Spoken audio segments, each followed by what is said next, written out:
Alhamdulillah di hari ini dalam pendampingan ke sekolah di Negara itu fokus kepada rapor pendidikannya. Nah, karena rapor pendidikan tahun 2025 ini sudah terbit ya. Rapor pendidikan 2005 itu dasarnya adalah kegiatan untuk AMBK tahun 2024 ya. Nah, kita melihat seperti apa hasilnya.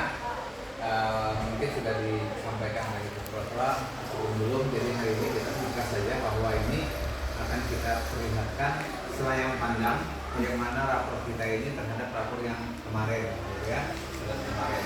Jadi yang penting adakah terjadi perubahan naik atau perubahan turun atau tetap begitu. Nah, paling sederhana itu kita lihat di posternya ya, ada poster dulu. Nah ini. Jadi kita bisa lihat ini hasilnya.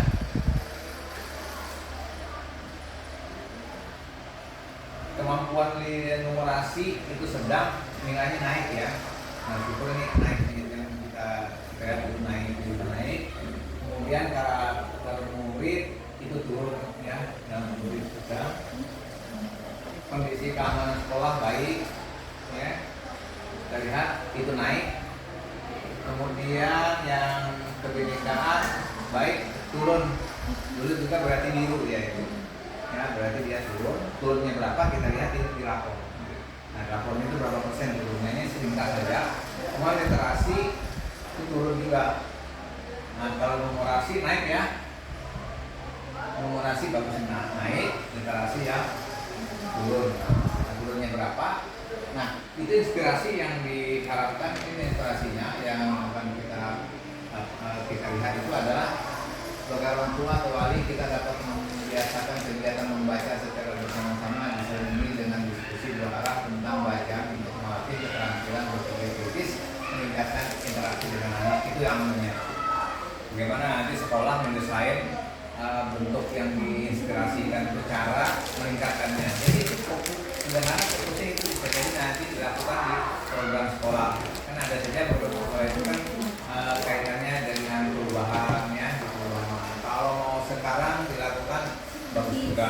Tapi sebenarnya ini bisa dibinakan di tahun 2026 ya, dibinakan tahun 2026. Tapi kalau sudah ada datanya seperti ini, silakan aja.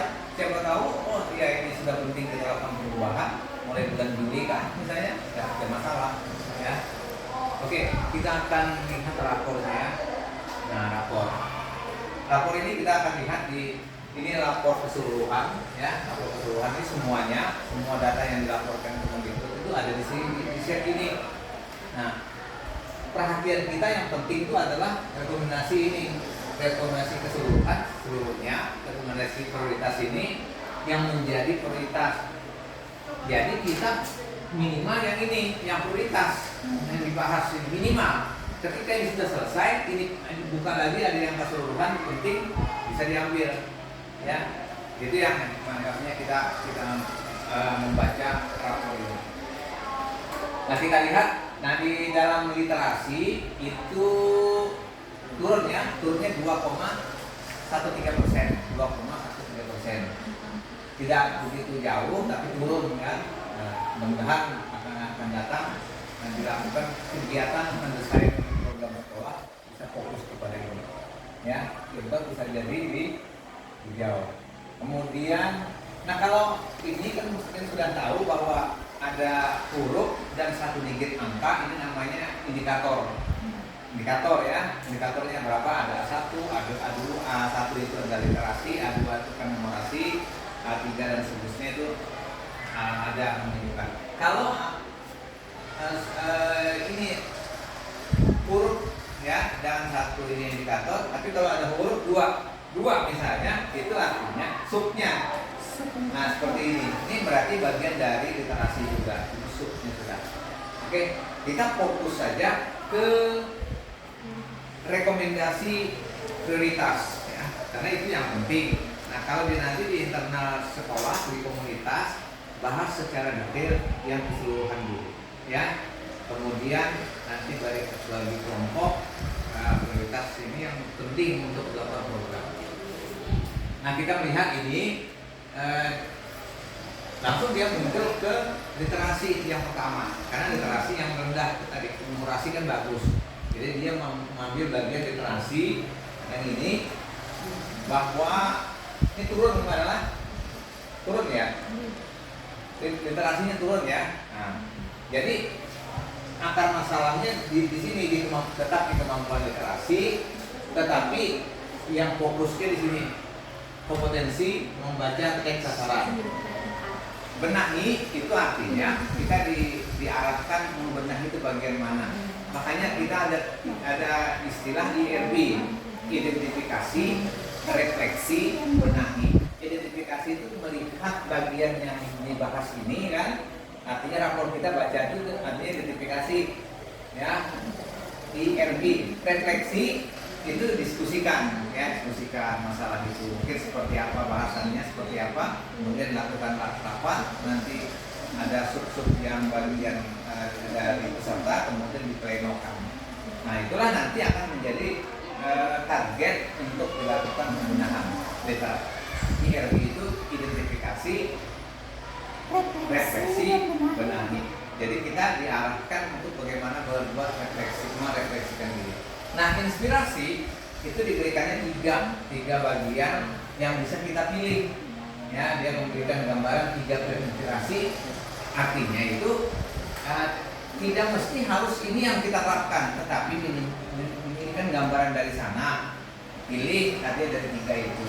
Pertama misalnya kepala satuan pendidikan, tapi kalau di sini kan SMP 4, kepala SMP Negeri 4 Sungai Lomba dan pendidik, berarti dengan gurunya ya, meningkatkan kompetensi dengan mempelajari tentang teks sastra sebagai bagian dari kemampuan literasi melalui pelatihan, diskusi pada penuntut belajar mandiri, memanfaatkan berbagai sumber belajar dan kegiatan lain yang menunjang peningkatan.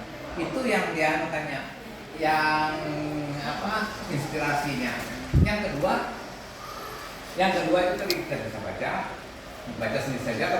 Kepala SMP Negeri 4 Sungai Lomba dan guru merencanakan pembelajaran dan mengimplementasikan. Jadi melancarkan pembelajaran dan mengimplementasikan. Jadi guru yang dimaksud itu semua gurunya.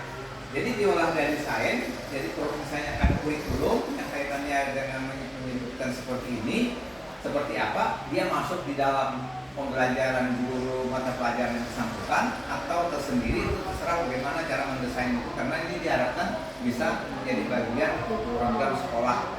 Bisa dilakukan di kegiatan ekstrakurikuler, kokurikuler, intrakurikuler. Nah itu nanti yang jadi sepakatannya, di mana kita akan masukkan. Oh bisa di intra misalnya. Oh kalau di intra tidak bisa di ekstra. Ekstra kan berarti pembelajaran apa tersendiri yang di luar jam pembelajaran atau kurikuler. Itu maksudnya lah kebijakan yang ada di situ. Yang ketiga, kepala sekolah mendorong perbaikan kemampuan teks sastra melalui program dan kebijakan pendidikan. Jadi program kerja dan kaitannya dengan kebijakan itu kan berarti dengan apa yang dilakukan di sekolah, inovasi sekolah itu. Nah itu baik. Coba kita lihat kesananya seperti kemarin juga ini. Nah, ini kan ada situs ya. Yang situs ini bisa digunakan untuk membahas masalah yang ini. Kita buka sama-sama, dibuka di link itu. Nah, kemudian masalah kalau ada kaitannya dengan rencana kerja sekolah, rencana kerja sekolah itu bisa menggunakan dana, bisa juga tidak, gitu ya. Bisa ada dana, bisa tidak. Kalau ada dana itu kelihatannya kalau ada perhitungan, oh ini perlu ini, berarti kan ada perhitungan dana. Kalau tidak ada dana, ada program, tetap aja bahwa itu menjadi program sekolah. Misalnya seperti tadi itu, apakah itu ada dana atau tidak? Kan hanya mengumpulkan anak bawa sendiri, misalnya pakaian, itu kan tidak ada. Tapi itu program sekolah yang dijadwalkan di hari kegiatan RAKAT ini. Jadi program sekolah itu direncanakan sesuai dengan kondisi, bisa berbiaya atau tidak. Kalau ada berbiaya, maka masukkan di ARKAS. Apa? Di ARKAS ya. Ini kalau kita bisa lihat. Nah ini RKT. RKT itu rencana kerja tahunan setahun 2025. Ini apa rencana kita untuk melaksanakan ini? program sekolah apa, susun aja sedemikian rupa tahun ini, ya kan? Nah, dari RKT yang ada itu yang mana yang ada biaya, yang mana yang tidak ada biaya. Yang ada biaya masukkanlah nanti ke lembar kerja atas. Ya, mungkin itu yang bisa saya gambarkan nanti, karena waktu kita pendek seperti ini, ya nanti akan diteruskan oleh kepala sekolah tindak lanjut di rapor pendidikan ini dari mungkin, supaya nanti 2026 minimal itu sudah ada perencanaan yang betul-betul berdasarkan refleksi kita, ya kan? Kita membuat program sekolah itu tidak mesti harus yang merah, karena merah tidak ada misalnya. Ya, yang mana yang dianggap penting. Walaupun misalnya yang hijau kita menganggap itu penting untuk dikembangkan, tidak masalah, tapi berdasarkan kesepakatan. Ini aja yang bisa saya sampaikan. Semoga bisa bermanfaat. Kalau ada yang perlu diskusikan, silahkan disampaikan. Kalau saat ini, kalau tidak ada, kita bisa sebutkan, karena saya mengarahkan ini lanjuti oleh Bapak Ibu, maulah program yang sesuai dengan data. Jadi rencana kita ini adalah perencanaan program sekolah berdasarkan data. Jadi ini datanya, bukan perencanaan sekolah berdasarkan healing. Beda ya, karena kita ini perencanaan sekolah berdasarkan data kita. Data itu sumbernya itu bisa dianalisis, namanya analisis SWOT.